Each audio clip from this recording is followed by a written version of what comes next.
Mesdames, Mesdemoiselles, Messieurs et chers amis, je suis heureux maintenant d'aborder avec vous le colosse au pied d'argile, la vision elle-même. Et Daniel commence ses explications à Nebuchadnezzar de la manière suivante. « Ô roi, tu regardais et tu voyais une grande statue. Cette statue était immense et d'une splendeur extraordinaire. Elle était debout devant toi, et son aspect était terrible. La tête de cette statue était d'or, sa poitrine et ses bras étaient d'argent, son ventre et ses cuisses étaient d'airain, ses jambes de fer, ses pieds en partie de fer et en partie d'argile. Tu regardais lorsqu'une pierre se détacha sans le secours d'aucune main, frappa les pieds de fer et d'argile de la statue et les mit en pièces. Alors le fer, l'argile, l'airain, l'argent et l'or furent brisés ensemble et devinrent comme la balle qui s'échappe du nerf en été. Le vent les emporta et nulle trace n'en fut retrouvée. Mais la pierre qui avait frappé la statue devint une grande montagne et remplit toute la terre. Voilà le songe, nous en donnerons l'explication devant le roi. Une première chose est à remarquer. Nous voyons cela comme un panorama de l'histoire, puisque Daniel va dire que 4 royaumes vont se succéder jusqu'à la fin, jusqu'à ce 5e royaume qui est le royaume éternel de Dieu. Mais les 4 parties n'ont pas la même consistance et la même importance. Et dans le tableau que je vous présente maintenant, j'ai mis en blanc ce qui a trait aux 3 premiers empires, en orange ce qui a trait au 4e, et en rouge ce qui a trait au royaume éternel. Et vous vous rendez compte que ce qui a trait au 4e et au royaume éternel est plus important que ce qui concerne les 3 premiers. Dans les explications, en fin de chapitre 2, c'est encore plus flagrant. Si nous allons maintenant au chapitre 7, nous retrouvons la même chose. Ce sont 4 royaumes qui vont se succéder, mais qui sont représentés par des animaux sauvages. Eh bien, vous avez en blanc ce qui concerne les 3 premiers, et en orange ce qui concerne le 4e, et en rouge le royaume éternel. Même chose dans les explications. J'aimerais vous dire par là que le livre de Daniel est un livre de la fin. Ce n'est pas simplement un livre qui nous donne un panorama de toute l'histoire, mais c'est un livre qui insiste sur la fin. Un peu comme si les royaumes précédents, les premiers royaumes, les premières dynasties, n'étaient que des jalons dans l'histoire. Et si la partie intéressante résidait dans le 4e. Et le 4e a toujours une histoire plus complexe, c'est ce que nous allons voir. Voici l'explication donnée par Daniel. « Ô roi, tu es le roi des rois, car le Dieu t'a donné, le Dieu des cieux t'a donné l'empire, la puissance, la force et la gloire. » On pourrait dire c'est une introduction élogieuse, mais elle correspond à la réalité. Et déjà à ce moment-là, l'empire de Nebuchadnezzar était considérable et il était au-dessus de tous les autres. Alors notons qu'au verset 37, ici, on a le sentiment que c'est un roi. Et il va être suivi par d'autres rois. Mais au verset 39, il va parler de royaume, c'est-à-dire qu'il s'agit d'une dynastie, et que Nebuchadnezzar, à lui tout seul, va représenter l'ensemble de la dynastie chaldéenne. De la même manière, l'empire suivant est représenté par ce que nous verrons, c'est-à-dire la poitrine d'argent, mais il ne représente pas que le premier roi, il représente l'ensemble de cette dynastie. Il a remis entre tes mains, en quelque lieu qu'ils habitent, les enfants des hommes, des bêtes, des champs et des oiseaux du ciel, et il t'a fait dominer sur eux tous, c'est toi qui es la tête d'or. N'oublions pas que quelques années avant, alors que nous sommes en 603, 602, quelques années avant, c'est-à-dire en 612, c'est Ninive qui tombait, et l'empire assyrien avait été très puissant. Et puis en quelques années, après Assurbanipal, il avait périclité, il avait été écrasé par cette association des Mèdes d'un côté et des Babyloniens de l'autre, c'est-à-dire de Siaxar et de Nabopolassar, et Ninive avait été prise en 612 avant Jésus-Christ. 10 ans plus tard, les Mèdes ne font plus le poids face à Nebuchadnezzar, et c'est vraiment lui qui domine tout l'Orient. Mais Daniel en parle comme s'il dominait tout le monde. Et en réalité, il est très probable que Nebuchadnezzar, par sa sagesse, par ses intrigues, par ce qu'il a fait, a forcé l'admiration de tous les royaumes et a pu inviter l'élite de chacun de ces royaumes à venir à Babylone pour étudier, pour se former et finalement pour dépendre de cette université babylonienne qui avait un rayonnement mondial. C'est toi qui es la tête d'or. La domination universelle, la domination de Nebuchadnezzar est elle aussi universelle que le dit Daniel. Il ne faut pas comprendre cette domination comme écrasante. En réalité, ce sont des peuples où Nebuchadnezzar maintenait les autorités en place, et on le voit bien à travers ce qu'il a fait pour le pays de Juda. Il a maintenu Joachim en place, et le roi a continué à régner avec simplement l'obligation de payer un tribut à Nebuchadnezzar. Et il en était ainsi de nombreux rois. Et quand Évil-Mérodach, le fils de Nebuchadnezzar, va vouloir élever et honorer Joachim, en réalité, le texte nous dit qu'il y avait de nombreux rois qui étaient là. Donc c'était des rois ou des personnes de famille royale qui étaient prises d'une certaine manière en otage à Babylone, mais ces familles royales continuaient à régner dans leurs différents pays. Est-ce qu'il nous faut comprendre, ou comment nous faut-il comprendre, la domination sur les bêtes des champs et sur les oiseaux des cieux? Eh bien, on sait par exemple que c'est une manière de parler, on le voit dans Ézéchiel, qui compare la Syrie à un cèdre du Liban. Ses branches étaient belles, dit-il, son feuillage était touffu, sa tige élevée, et sa cime s'élevait au milieu d'épais rameaux. Tous les oiseaux du ciel nichaient dans ses branches, toutes les bêtes des champs faisaient leurs petits sous ses rameaux, et de nombreuses nations habitaient toutes à son ombre. Donc nous voyons que l'image est celle de nations qui sont dépendantes de Babylone, sans pour autant être écrasées, mais elles étaient dépendantes.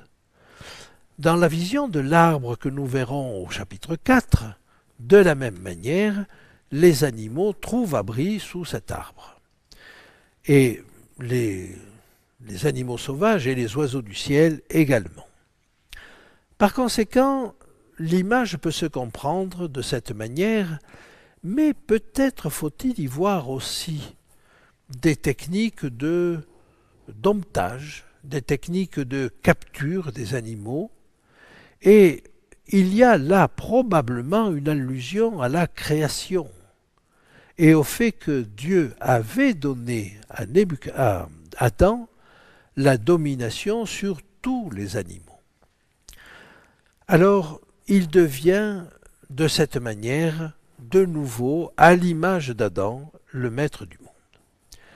Il représente l'empire babylonien, la tête d'or. Après toi, il s'élèvera un autre royaume, moindre que le tien, puis un troisième royaume qui sera d'airain et qui dominera sur toute la terre.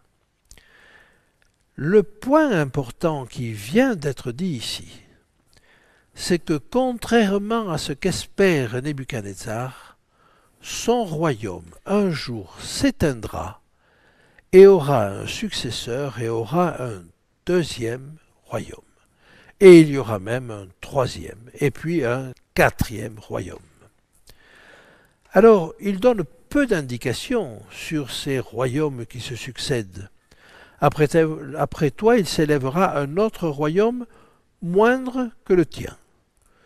C'est juste l'indication. La tête était d'or, la poitrine est d'argent. Eh bien, ceux qui vont prendre la suite de Nebuchadnezzar, qui vont prendre la suite de cette dynastie chaldéenne, ce sont les Mèdes et les Perses. Civilisation brillante aussi, et qui a laissé de très grands monuments. Mais, il faut bien le reconnaître, beaucoup moins brillante que celle de Nebuchadnezzar. Le passage de relais va se faire avec Cyrus le Grand, quand Cyrus va prendre Babylone en 539 avant Jésus-Christ. Cette prise se fait alors que le royaume babylonien s'est affaibli. Après Nebuchadnezzar, son fils, Évil-Mérodach, a régné pendant 2 ans et puis a été assassiné par une conjuration dont faisait partie Nériglissar, le gendre de Nebuchadnezzar, qui va d'ailleurs prendre le pouvoir à ce moment-là. Mais il ne va pas régner longtemps. 4 ans, 6 ans, un temps relativement court. Son fils, Labashi-Marduk, va régner après lui, mais quelques mois, simplement.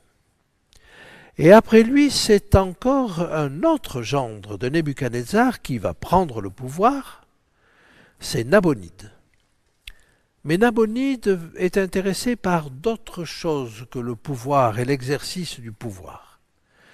Et il va, avec son fils Belshazzar, conquérir l'oasis de Théma, et il va s'y installer, et même si officiellement il va régner 17 ans à Babylone, la 17e année étant largement amputée, s'il va régner 17 ans à Babylone, en réalité, il va passer le plus clair de son temps à l'oasis de Théma, certainement entretenant une conjuration contre lui, parce que les prêtres ne pouvaient célébrer la fête de Nouvel An que si le roi était là.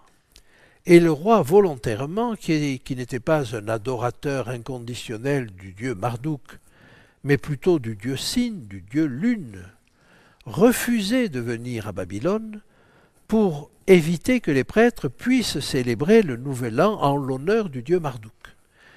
Et il y a donc eu une conjuration des prêtres qui a fait que quand Cyrus a pris le pouvoir à Babylone, les prêtres l'ont accueilli avec joie et Cyrus a rétabli le culte de Marduk. Donc, premier passage de témoin avec Cyrus en 539 avant Jésus-Christ. Royaume apparemment plus étendu que celui de Nebuchadnezzar, et pourtant Nebuchadnezzar régnait sur toute la terre, mais peut-être la domination était-elle plus directe, plus pressante, alors que Nebuchadnezzar avait une influence sur des royaumes vassaux. Deuxième étage, la poitrine d'argent, l'empire médo-perse. Pourquoi associer les Mèdes et les Perses? Pourquoi ne voit-on pas d'abord les Mèdes, puis les Perses? Eh bien, c'est que 10 ans avant, c'est-à-dire autour des années 550 avant Jésus-Christ, Cyrus, d'origine perse, mais d'origine mède par sa mère, avait lutté contre le père de sa mère, c'est-à-dire son propre grand-père, et l'avait vaincu. Ce grand-père s'appelait Astiage, et semble-t-il avait voulu éliminer ce Cyrus dès sa naissance, car il sentait le danger, mais Cyrus, en le vainquant, lui a quand même épargné la vie et lui a permis de continuer à régner de manière plus réduite d'ailleurs pendant un certain temps. D'ailleurs, tout en prenant Babylone en 539, ce n'est pas lui qui va prendre le royaume de Babylone, c'est Darius le Mède, qui est probablement son oncle et qui va donc régner. Et il est probable qu'il s'agit là d'un roi qui est méconnu des historiens grecs et qui s'appelle Siaxar II. Donc les Mèdes et les Perses étaient déjà associés quand Babylone est tombée. Et ils étaient déjà associés sous l'autorité de Cyrus depuis une dizaine d'années. Si je veux continuer dans cette voie-là, on va voir que dans le livre de Daniel, tout au long du livre de Daniel, jamais on ne voit les Perses séparés des Mèdes. On les voit toujours associés, et ce sont toujours les Mèdes et les Perses. Avançons encore, et même s'il est dit dans Daniel à Belshazzar, Daniel 5, 28, « Ton royaume sera divisé et donné aux Mèdes et aux Perses », en réalité, le royaume va passer entièrement aux mains de Darius le Mède et aux mains de Cyrus le Perse. Mais ils sont de connivence, ils sont ensemble. Alors, avançons maintenant dans le texte, et il nous dit « Après toi, il s'élèvera un autre royaume, moindre que le tien, nous l'avons vu, ce sont les Mèdes et les Perses, puis un troisième royaume qui sera d'airain et qui dominera sur toute la terre. » Ce troisième royaume qui fait suite aux Mèdes et aux Perses, c'est le royaume d'Alexandre le Grand. C'est le royaume grec, les royaumes grecs. Nous aurons l'occasion de le voir avec plus de détails.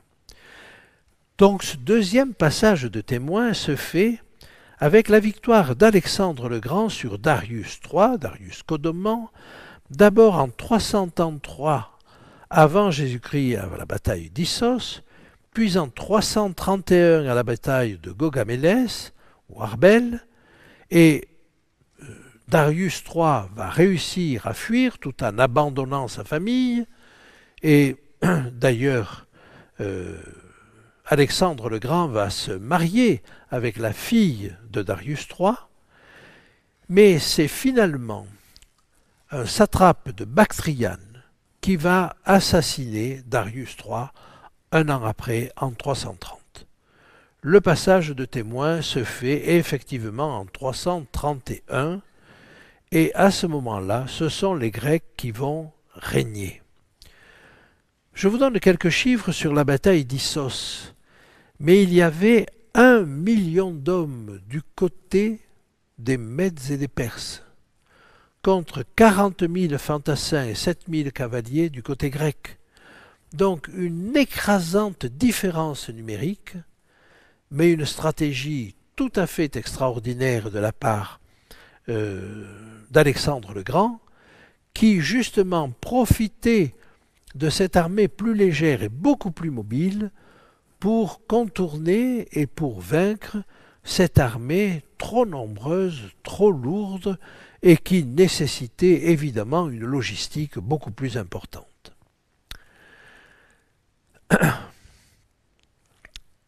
Troisième étape, donc, les empires grecs. C'est le bassin d'Airain et les cuisses d'Airain. Maintenant, le texte continue, mais ça, si vous le voulez bien, nous le verrons la prochaine fois.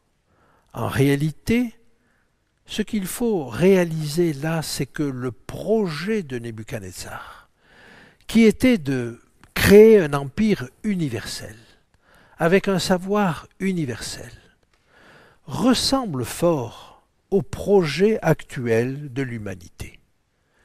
Actuellement, on parle de plus en plus de gouvernance mondiale. Est-ce que c'est bon? Est-ce que c'est souhaitable? Une première chose s'était passée, une première histoire avait eu lieu avec Babel, la tour de Babel. On considère que c'est une légende, mais en réalité c'était une histoire, et c'était la première tentative de mondialisation. Eh bien, cette tentative-là a échoué et Dieu n'a pas permis qu'elle réussisse. Parce qu'en réalité, si on maintient l'ensemble de la population sous une autorité trop forte, les hommes sont malheureux. Et Dieu a permis que face à ces potentats de l'Antiquité ou d'une ère plus moderne, l'homme ait toujours la possibilité de fuir dans un autre pays. Première tentative, je vous le disais, de cette gouvernance mondiale, la tour de Babel, avec Nimrod. Mais on pourrait parler d'une deuxième tentative, davantage basée sur l'intelligence et sur le savoir, avec Nebuchadnezzar. Et Dieu n'a pas permis que ça se réalise. Et là, maintenant, aujourd'hui, nous sommes avec une troisième tentative. Oh, d'autres tentatives, il y en a eu, je les passe sous silence.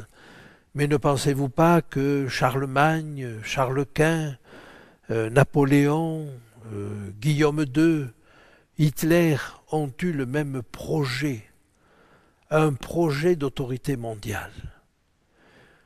Il me semble même que la population de base appelle à ces projets, parce qu'elle a l'impression que c'est ainsi qu'on va éviter les guerres, et aujourd'hui que l'on va éviter les problèmes économiques.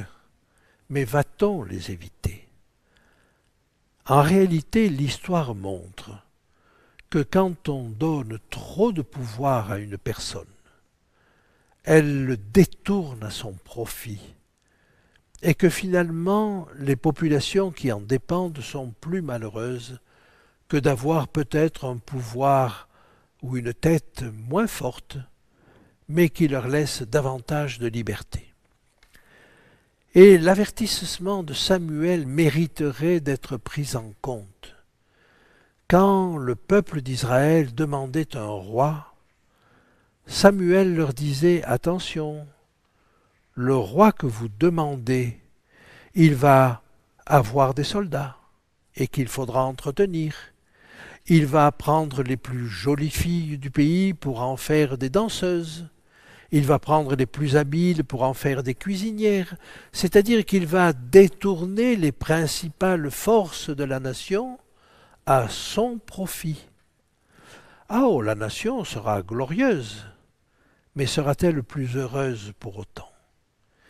Eh bien, il me semble que ce qui s'est passé là, ce que nous donne cette histoire, cette vue sur le long terme de cette histoire, nous permet de comprendre que ce que Dieu souhaite pour le bonheur de l'humanité, c'est que justement cette humanité ne soit pas sous un chapeau général et que ceux qui dirigent veulent donner l'illusion qu'on serait plus heureux s'il y avait un gouvernement mondial. Mais ça n'est pas le cas. Et la parole de Dieu nous met en garde. Et elle nous dit clairement que ce qui est le mieux, c'est que Dieu lui-même gouverne et suscite des hommes capables et généreux, plutôt que de laisser à un seul, qui va forcément favoriser sa famille, qui va forcément favoriser ses proches, et qui va leur donner les places de choix, les places de gouvernement que probablement ils ne méritent pas ou dont ils ne sont pas dignes. Que Dieu nous donne cette sagesse de comprendre qu'il ne faut pas espérer dans des hommes providentiels pour nous sortir de difficultés, mais qu'il nous faut compter sur lui, ou alors sur des hommes qui comptent sur lui. Et s'il y a des hommes providentiels, comme Joseph en Égypte, ou comme Daniel à Babylone, en réalité, c'est Dieu qui les fait avancer et c'est Dieu qui les met en place. Je vous remercie de votre attention.